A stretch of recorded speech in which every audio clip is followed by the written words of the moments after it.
Baseball venues are awesome because unlike other sports, MLB ballparks come in all different shapes and sizes, and over the years, we've gotten some pretty weird and quirky ones. So here are the top 10 weirdest MLB stadiums ever built. I will only be ranking stadiums that were used as a club's primary home ballpark for at least one complete season, so no one-off venues. And I'll be judging based on how quirky they look, how many unique features they have, and how those features can potentially impact play. So, without further ado, let's do this. At number 10, we have Olympic Stadium. Known as the Big O, Montreal's Olympic Stadium was born from the 1976 Summer Olympics. Home of the Montreal Expos from 1977 right until they left for Washington, D.C. in 2004, it was meant to be a futuristic monument for the city. Crowned by Montreal Tower, the largest incline tower in the world, standing at 541 feet and holding up the world's first retractable roof suspended by cables. When the Expos moved in, they entered a stadium that could hold nearly 60,000 fans, and though this number would fluctuate over the years, it always remained on the bigger side.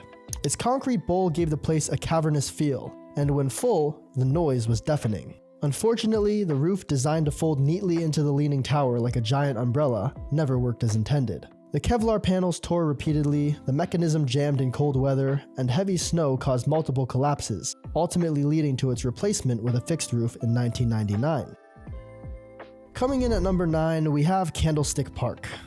Opened in 1960, Candlestick Park was built perched on the edge of San Francisco Bay, and was the home of the San Francisco Giants for 40 seasons. The park was infamous for its cold, damp, and relentlessly windy weather, forcing outfielders to battle swirling gusts that could turn routine fly balls into adventures, and fans to huddle in blankets against the ocean chill. The stadium's architect had attempted to mitigate the conditions with a massive boomerang-shaped baffle, but it failed to tame the elements, and though its concrete design was meant to symbolize modern architecture, the park's comfort level lagged far behind. Some distinctive features included the stadium's unusual oval shape, designed to accommodate both baseball and football for the 49ers, its unique escalators that would switch directions mid-game, a high press box perched in the upper deck, and the tallest light towers in Major League Baseball.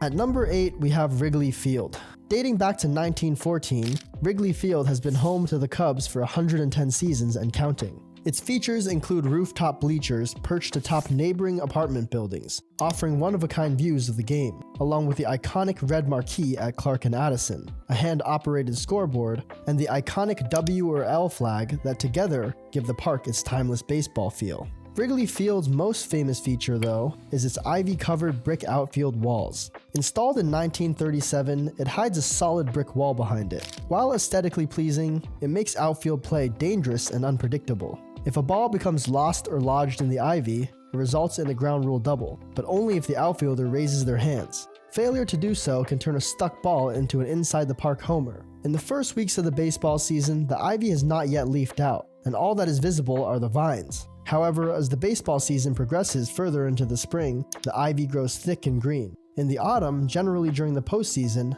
the ivy turns red. Number 7. Metrodome. When it opened in 1982, the Hubert H. Humphrey Metrodome was hailed as a futuristic marvel, a fully enclosed air-supported stadium that could host just about anything. It was the only major stadium in the world with an inflatable roof. Made of Teflon-coated fiberglass, it was kept aloft solely by air pressure from giant blowers. The roof's bright white curve was visible for miles, and the soft whoosh of the air pressure at every revolving doorway became iconic, along with the roof's dramatic 2010 collapse under heavy snow. For 3 decades, it served as a shared home of the Twins, Vikings, and Golden Gophers, transforming overnight between sports thanks to a retractable seating system. The Twins made history there, winning the 1987 and 1991 World Series inside a deafening venue where crowd noise routinely topped 120 decibels. Its playing surface had minimal dirt and consisted of a thin AstroTurf over concrete, creating a fast pace of play. Meanwhile, fly balls could easily be lost in the white ceiling. The 23-foot baggy wall in right field served as one of the most unique walls in MLB, rippling whenever a ball hit it. Additionally, there was a massive Land O'Lakes milk jug down the right field line. At number 6, we have Exhibition Stadium. Exhibition Stadium was built for football and awkwardly bent into a baseball shape. The very first home of the Toronto Blue Jays, they stayed there for 13 seasons. It featured some of the most distant seats in MLB history. with fans in right field sitting up to 820 feet from home plate, and in some cases, literally facing the wrong direction. The outfield grandstand ran straight rather than curving. Sightlines were terrible, and the artificial turf was built sharply sloped for drainage purposes, which would cause routine grounders to rocket all the way to the wall. Add in brutal lakefront weather, swirling winds strong enough to stop games mid-inning, thick fog that swallowed fly balls, and an ever-present flock of seagulls circling for food, and you can see how Exhibition Stadium earned its reputation as one of the worst venues in MLB history. Really quick, if you're enjoying the video so far, consider subscribing. I really appreciate it. Also, let me know if I missed any stadiums down below. Number 5 is Fenway Park. The oldest stadium in Major League Baseball, Fenway Park opened in 1912 and is one of the sport's most beloved cathedrals. The park features the quirky Pesky's pole in right field, just 302 feet from home plate and signed by thousands of fans, as well as the Triangle, a 420-foot deep angled section in center field, which creates unpredictable bounces for outfielders. Additionally, the most iconic wall in baseball stands in Fenway Park's left field. The Green Monster towers 37 feet and 2 inches in the air, 310 feet from home plate, and routinely turns home runs into high-bouncing singles or doubles, and high-fly balls into home runs. A ladder embedded in the wall that no longer even serves a function adds another unpredictable element, with the ball ricocheting off it in weird angles. Additionally, the manual scoreboard on the wall sometimes gets the ball stuck on it. Originally put up by then Red Sox owner John Taylor in order to keep people from getting a free view of the game, the wall has become a staple of Fenway that requires left fielders to play a little differently than they do anywhere else. At 4, we have Tiger Stadium. Tiger Stadium was home to the Detroit Tigers for 88 seasons. It opened in 1912 as Navin Field, the same day as Fenway Park to the east. Owner Frank Navin expanded it through the Roaring '20s, and successor Walter O. Briggs transformed it into a 52,000-seat fortress by 1938. In 1961, it officially became Tiger Stadium, the name it would be called until its demolition in 2008. Tiger Stadium's features included a 125-foot flagpole deep in play in center field, and a second deck overhang in right field. The deck was added in 1936 when the ballpark expanded, built over the existing right field pavilion and bleachers. To maximize seating, the new upper deck extended 10 feet beyond the outfield wall, which sometimes turned towering fly balls into home runs. Additionally, the stand included an echoing steel roof that trapped in the sound, and a 2-tier bleacher section. And despite its obstructed views, cramped concourses, and aging bones, it was adored, and it was the team's home for 4 World Series championships. Number 3 is Crosley Field. Crosley Field was home of the Reds from 1912 to 1970. Its most famous feature was a left field terrace, a 15-degree grassy incline that ran along the outfield wall in play. Originally built to account for the street-level difference behind the park, the slope became a nightmare for visiting outfielders. Balls that hit the terrace could take unpredictable hops, turning routine plays into doubles, while defenders had to sprint uphill with no traditional warning track. Crosley was also a pioneer. In 1935, it became the first Major League Baseball park to host night games, a move that literally saved the Reds during the Great Depression. With attendance struggling and daytime games inaccessible to working fans, team president Larry MacPhail pushed for lights. On May 24, 1935, President Franklin D. Roosevelt flipped the switch from the White House, ushering in a new era of baseball under the lights.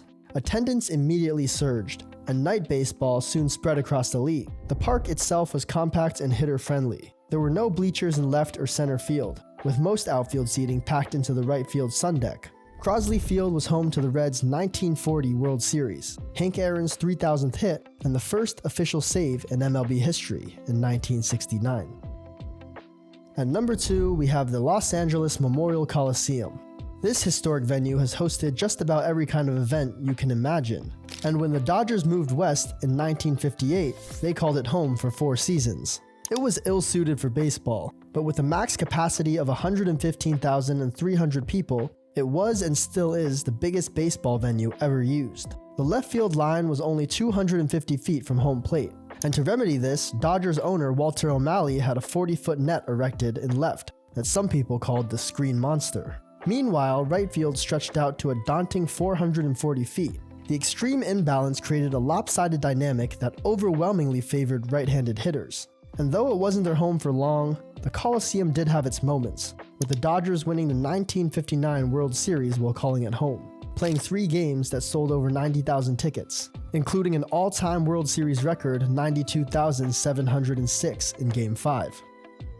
And at the number 1 spot, we have the Polo Grounds. Polo Grounds was wedged tightly between Coogan's Bluff and the Harlem River in Upper Manhattan, and it was famous for its bathtub-shaped layout, ridiculously short down the foul lines, but impossibly deep to center field. Just 279 feet to left, 258 to right, and an astonishing 483 feet to straightaway center, the deepest in Major League history.